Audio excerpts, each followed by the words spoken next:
G'day, Steve Morgan for Fishing Monthly magazines here at the Daiwa Service Centre, and this is a part of Australia that everyone probably wants to have a look at, but you don't often get to have a look at. And I'm here with Andrew Blyth. Andrew, you started here at Daiwa in the Service Centre. I sure did. You've since graduated, but we're here to have a look at Magseal reels today. And in the internet land, you may have read about Magseal, you may have seen it in the ads, but give us a brief rundown on what Magseal actually is and how it can help your reel. Right, Steve. So Magseal is a technology that's exclusive to Daiwa. We developed it originally in conjunction with NASA, and what it basically is a magnetic oil that bridges between two magnetic surfaces. Now what that does is it creates a very unique seal to try and stop things like salt water, sand, mud, dirt from entering the internal and most important parts of your reel. Yeah, that's right. And in a practical sense, it means that these reels are they're exposed to salt water. Most Aussies fish in salt water.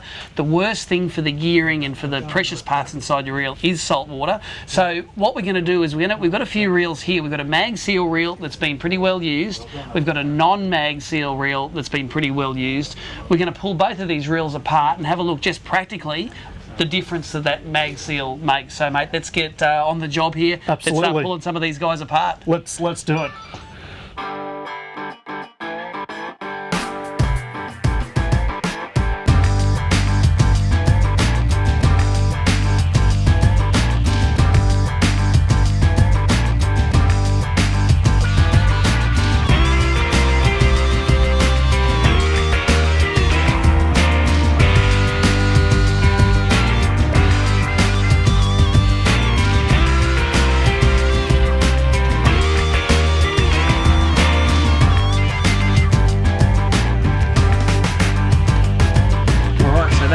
That's the Magseal reel, ready to go. Let's get into the standard Daiwa Zillion, which hasn't got the Magseal technology in it. Still a great reel, but let's see if we get that fella apart and see what the saltwater ingress may be like.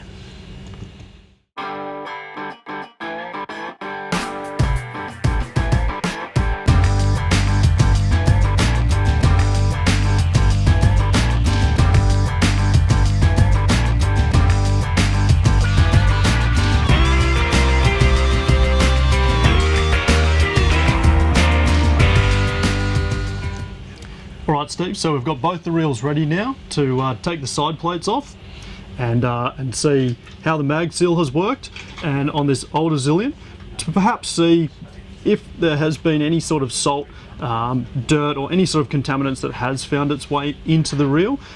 It will be quite visible on the older model Zillion, and hopefully and what I think will happen is the Magseal reel will actually be quite clean in there. Yeah. Well, the Magseal would have done its job. Let's do it. Let's take the old one apart first.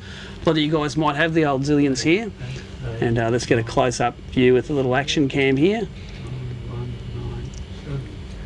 There we go. So what you can see is I can actually see salt on the inside of that reel casing there, and that's not unusual, is it, when you pull apart a standard non-Magseal reel? That's correct, Steve. These reels that were not equipped with any of the Magseal technology, this reel's actually not too bad, but it's very, very common to see some traces of salt and contaminants that have found their way in through the reel.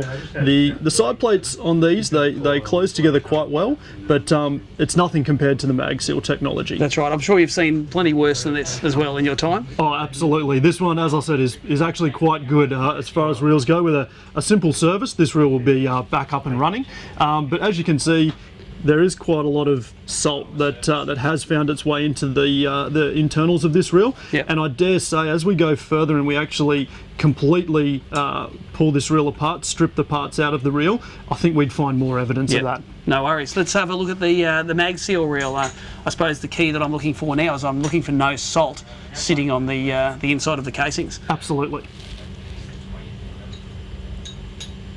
This is the part where you say don't try this at home with your Magseals? Yeah, certainly don't try this at home. As I said, the Magseal technology is quite complex. And as we can see here, there's absolutely no salt whatsoever. That's pretty impressive actually. It's no salt in there. There's actually not even a single salt crystal on the inside, and it basically looks like a brand new reel. But I can tell by the braid on there, it's been used a fair bit. It's been used out in the field, and and that's fantastic. Even the brass in the salt water, that brass gets a dullness. Absolutely, Steve. A couple of things happen with the brass. If I go back to the original reel quickly, you'll be able to see the two differences here. See the discoloration on the main gear on this reel and on the pinion gear too, which is this part here. You can see that there's a green corrosion. Green's not good. Green's really not good on any part of your reel, and especially the two main parts being the drive gear and the pinion gear. On the mag sealed reel, on the right here, it's free of any sort of grain whatsoever. I can't see anything on there. Another thing that's very important to note is it's remained a pretty clean brass colour, a bright brass colour, whereas this reel that doesn't have the mag seal, you can see that it's all discoloured. And again, there's signs of corrosion that have already started on there. Yep. So I suppose the take-home message is, if you're shopping for your next baitcast reel, keep an eye out for the reels with the Magseal technology. They'll keep the salt water out of your reel, and they'll keep your tackle. It'll last you a lot longer with no salt in there. Absolutely. To buy a fishing tackle these days, you know, we all want it to last. The Magseal technology is going to last. You'll get a much longer life from your reel, and it's more of an investment. If you invest up front, you'll have it for a lot longer, and it's certainly the way to go. Yeah, you betcha. So check out a Magseal reel at a Daiwa dealer near you.